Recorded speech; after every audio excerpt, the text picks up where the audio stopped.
नमस्कार दोस्तों, स्वागत है आप सभी का हमारे YouTube चैनल रत्नाकर क्लासेज में। तो आज का टॉपिक रहेगा हमारा अनादर्श विलयन। ठीक है ना। तो सबसे पहले अनादर्श विलयन कंप्लीट करेंगे, इसके बाद देखेंगे हम क्वथनांक में उन्नयन। तो लिखा हुआ है वे सभी विलयन जो राउल्ट के नियम का पालन नहीं करते। देखिए यहाँ पर करते हैं जोड़ा गया, लेकिन आपको नहीं करते हैं लिखना है। यहाँ पर थोड़ी सी मिस्टेक है, लिखा नहीं है। तो क्या बोला है, वे सभी विलयन जो राउल्ट के नियम का पालन नहीं करते। देखो पालन करेंगे तो आदर्श विलयन कहलाएंगे। अच्छा, ये आदर्श विलयन ही लिखा हुआ है, यहाँ पर आदर्श विलयन है। हम यहाँ देखना था, पिछले लेक्चर में हमने कवर कर लिया था, तो सॉरी इसके लिए। हम थोड़ा सा इसको और जूम कर लेते हैं। तो ये है हमारी डेफिनेशन अनादर्श विलयन के बारे में। क्या है, वे सभी विलयन जो राउल्ट के नियम का पालन नहीं करते हैं उन्हें आदर्श विलयन कहते हैं। देखिए कंडीशन क्या रहेगी, यानी कि ए और बी को मिलाया आपने। क्या बोला, ए और बी, यानी कि ए का आपने क्या मिलाया 10 ग्राम और बी भी आपने मान लीजिए 10 ग्राम मिलाया है। तो आयतन में तो ए और बी को मिलाने पर आयतन हो जाएगा आपका 20 ग्राम। लेकिन अगर ये 20 ग्राम से ज़्यादा आ जाएगा तो धनात्मक विचलन वाला हो जाएगा, और अगर 20 ग्राम से कम आ जाएगा तो ऋणात्मक विचलन वाला आ जाएगा। तो ये जो अनादर्श विलयन होता है वो 2 प्रकार का होता है। तो आइए और देखते हैं, हम थोड़ा सा डिटेल में समझते हैं। क्या कह रहा है, 2 अवयव ए और बी से बने विलयन को अनादर्श विलयन तभी कहेंगे जब वह निम्न शर्तें पूर्ण करता हो। ठीक है, कौन कौन सी शर्तें, यानी कि डेल्टा बी का मान नॉट इक्वल 0 होना चाहिए और डेल्टा एच का मान भी नॉट इज इक्वल टू 0 होना चाहिए, यानी कि 0 नहीं होना चाहिए, वैल्यू बोल रहा है। ठीक है, दोनों अवयव ए और बी को मिलाने पर आयतन परिवर्तन शून्य नहीं होना चाहिए, यानी कि ये वाली बात कर रहा है, एंथैल्पी परिवर्तन शून्य नहीं होना चाहिए। अनादर्श विलयन 2 प्रकार के होते हैं, वे विलयन जो धनात्मक विचलन प्रदर्शित करते हैं, वे विलयन जो ऋणात्मक विचलन प्रदर्शित करते हैं। ठीक है, धनात्मक विचलन और ऋणात्मक विचलन सुनने में थोड़ा सा अजीब लग रहा होगा, लेकिन बस आप इतना ही मान लीजिए। धनात्मक विचलन में क्या हो जाएगा, डेल्टा बी का मान जो हो जाएगा, अंतर जो आएगा वो ज़्यादा हो जाएगा, और डेल्टा एच भी कैसा हो जाएगा, ज़्यादा हो जाएगा।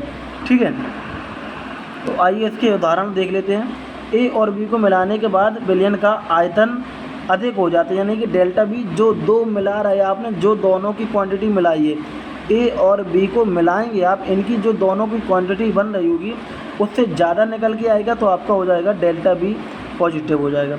और इसके बाद इसी तरीके से आपका एंथैल्पी परिवर्तन में भी क्या हो जाएगा, ज़्यादा हो जाएगा। ठीक है, तो इसके उदाहरण कौन कौन से हैं देख लीजिए। उदाहरण पूछे जाते हैं आपसे। तो इथेनॉल और एसीटोन होता है। इथेनॉल यानी कि आपका एल्कोहल है, और एसीटोन CH3COCH3 फार्मूला होता है। और एथिल एल्कोहल, देखिए ये एसीटोन ही आ गया है।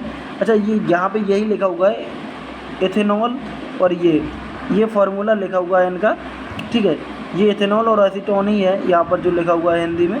और ये मेथिल एल्कोहल और जल लिखा हुआ है, और एथिल एल्कोहल और क्या लिखा हुआ है, ये लिखा हुआ है आपका हेक्सीन। ठीक है, C6H12 भी लिखा हुआ है। और ये देखो लिखा है साइक्लोहेक्सेन का फार्मूला है, सॉरी। और ये एसीटोन और डाईएथिल ईथर हो जाएगा आपका, और CCl4 और क्लोरोफॉर्म हो जाएगा आपका। कार्बन डाइसल्फाइड और एसीटोन हो जाएगा CCl4, और जाएगा टालुइन का फार्मूला होता है C6C5CH3, और ये होता है एथिल एल्कोहल और H2O का फार्मूला। ठीक है, तो ये जो एग्जाम्पल जो प्लस के साथ लिखे हुए एक कॉम्बिनेशन है कि कौन कौन से विलयन धनात्मक विचलन प्रदर्शित करती हैं। तो सबसे सरल कौन है, मेथिल एल्कोहल और जल, और एथिल एल्कोहल और जल आपको याद रखना है। यहाँ पर एथिल एल्कोहल लिखा हुआ है और ऐसे ही मेथिल एल्कोहल और जल। ठीक है, ये 2 आप खास तौर से याद रख सकते हैं जो सरल है। मेथिल एल्कोहल और एथिल एल्कोहल कौन सा विचलन प्रदर्शित करते हैं, धनात्मक विचलन।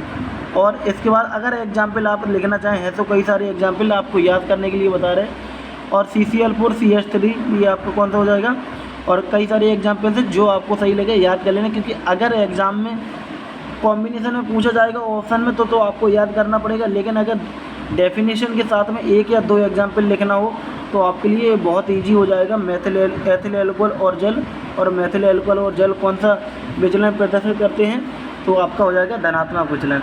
अब आइए हम देखेंगे ऋणात्मक विचलन। तो ऋणात्मक विचलन के लिए देखिए क्या है, ए और बी को मिलाने के बाद विलयन का आयतन कम हो जाता है। विलयन का आयतन कम हो जाता है, यानी कि डेल्टा बी कैसा हो जाएगा, नेगेटिव हो जाएगा। ए और बी को मिलाने पर ऊर्जा का उत्सर्जन होता है, यानी कि एंथैल्पी परिवर्तन कैसा होता है, ऋणात्मक होता है। तो देखिए क्या है, ये लिखा हुआ है क्लोरोफॉर्म और एसीटोन। तो क्लोरोफॉर्म और एसीटोन हो जाएगा आपका किसका एग्जाम्पल, ऋणात्मक विचलन वाले का। और क्लोरोफॉर्म और ये हो जाएगा जो आपको पिछली बार यहाँ पर बताया था, देखिए ये था साइक्लोहेक्सेन, C6H6 होता है साइक्लोहेक्सेन, सॉरी ये C6H12 था, यहाँ बेंजीन का फॉर्मूला लिखा हुआ है, ये वाला C6H6। और इसके बाद मेथिल अल्कोहल और एस्टर। देखो आपको हम सरल से एग्जाम्पल याद कराते हैं, बहुत ही आराम से। देखिए अम्ल आप जानते हैं, अम्ल के साथ में जल मिला देंगे तो आपका उदाहरण बन जाएगा ऋणात्मक विचलन का। अम्ल के साथ में जल मिला देंगे तो आपका ऋणात्मक विचलन, अम्ल के साथ में जल मिला देंगे तो आपका बन जाएगा ऋणात्मक विचलन। तो आप उदाहरण याद कर सकते हो, बाकी ये वाले भी आप याद कर सकते हो, एसीटोन एनिलीन और हो जाएगा क्लोरोफॉर्म बेंजीन, हो जाएगा क्लोरोफॉर्म एसीटोन।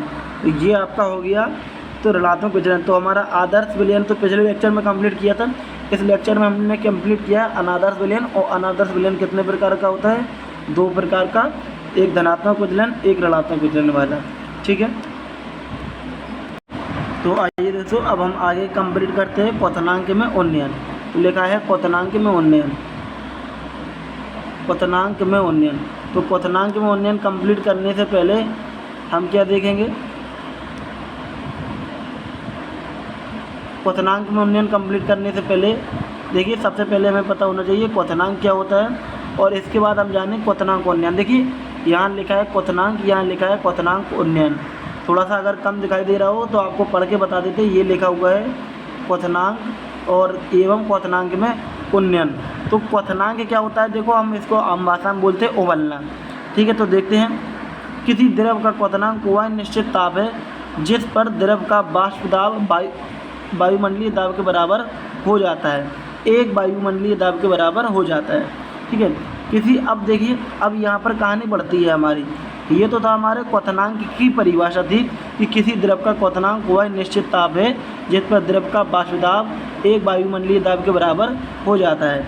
अब क्या है, किसी आवासशील, देखो जो विलयन विलायक होता है उसमें जब कोई आप चीज़ घोलोगे, किसी आवासशील पदार्थ को किसी विलायक में घोलने पर क्वथनांक में जो वृद्धि होती है उसे क्वथनांक उन्नयन कहते हैं। तो उन्नयन का मतलब होता है वृद्धि होना, और इसे डेल्टा टीवी से प्रदर्शित करते हैं। डेल्टा टीवी यानी कि क्वथनांक उन्नयन को डेल्टा टीवी से प्रदर्शित करते हैं। तो डेल्टा टीवी बराबर फॉर्मूला होता है टीवी माइनस टीवी नॉट। तो टीवी होता है विलायक विलयन का क्वथनांक, और टीवी नॉट होता है आपका विलायक का क्वथनांक, और ज़्यादा में से क्या हो जाएगा, कम को घटा देंगे हम, तो आपका निकल आएगा क्वथनांक में उन्नयन कितना ज़्यादा हुआ है। तो कुछ पॉइंट और हैं। तो क्वथनांक उन्नयन वाष्प दाब परिवर्तन के समानुपाती होता है, डायरेक्ट याद रखना, ये डेल्टा टीवी समानुपाती हो जाएगा डेल्टा पी के, और क्वथनांक में उन्नयन मोललता के समानुपाती होता है। तो ये पॉइंट ज़्यादा इंपॉर्टेंट है कि क्वथनांक में उन्नयन मोललता के समानुपाती होता है, डेल्टा टीवी समानुपाती हो जाएगा स्मॉल एम क्योंकि होता है आपका मोललता, और जब समानुपात का साइन हटा देंगे तो आपका आ जाएगा के बी, ठीक है। समानुपात का साइन हटाएंगे तो आपका आ जाएगा के बी क्या हो जाएगा, मोलन उन्नयन स्थिरांक रहेगा, और के बी का मात्रक होता है केल्विन किलोग्राम मोल इनवर्स, ठीक है। तो फॉर्मूला हमारा क्या हो जाएगा, देखिए अगर आपको पता है कि डेल्टा टीवी, तो ये आपका डेल्टा टीवी रहेगा। इसके बाद हमें सिर्फ किसका फॉर्मूला रखना है, मोललता का फॉर्मूला रखेंगे, केवी की जगह केवी बना रहेगा। तो मोललता क्या होता है, स्मॉल डब्ल्यू स्मॉल एम और कैपिटल डब्ल्यू, और गुणा में रहता है हमारा 1000। तो मतलब जो मोललता का फार्मूला होता है वही फार्मूला में रखना है यहाँ पर। तो ये हमारा फार्मूला कंप्लीट हो जाएगा किसका, क्वथनांक में उन्नयन। क्वथनांक में उन्नयन और मोललता में ये रिलेशन होता है। अब हम देखेंगे आणविक उन्नयन स्थिरांक। तो आणविक उन्नयन स्थिरांक क्या है, 100 ग्राम विलायक में, देखिए अब वहाँ पे 1000 की बात करेगा क्योंकि मोललता हमने वहाँ पे ली थी। 100 ग्राम विलायक में अवाष्पीय एवं विद्युत अनपघट्ट पदार्थ का एक मोल, क्या बोल रहा है, 100 ग्राम विलायक में किसी अवाष्पीय विद्युत अनपघट्ट पदार्थ का एक मोल घोलने पर क्वथनांक उन्नयन विलायक का आणविक उन्नयन स्थिरांक के कहलाता है। तो मतलब 100 ग्राम में बोला जाएगा तो वो क्या कहलाएगा, आपका आणविक उन्नयन स्थिरांक, ठीक है। तो अगले लेक्चर में हम क्वथनांक उन्नयन और आणविक उन्नयन स्थिरांक के क्या करेंगे, न्यूमेरिकल, उसके बाद देखेंगे हम हिमांक में अवनमन, ठीक है। तो देखते रहिए लगभग ये लेक्चर हमारा मतलब लेसन कंप्लीट होने वाला है। 2-3 लेक्चर और लगेंगे, उसके बाद हमारा ये पूरा लेसन कंप्लीट हो जाएगा। ओके।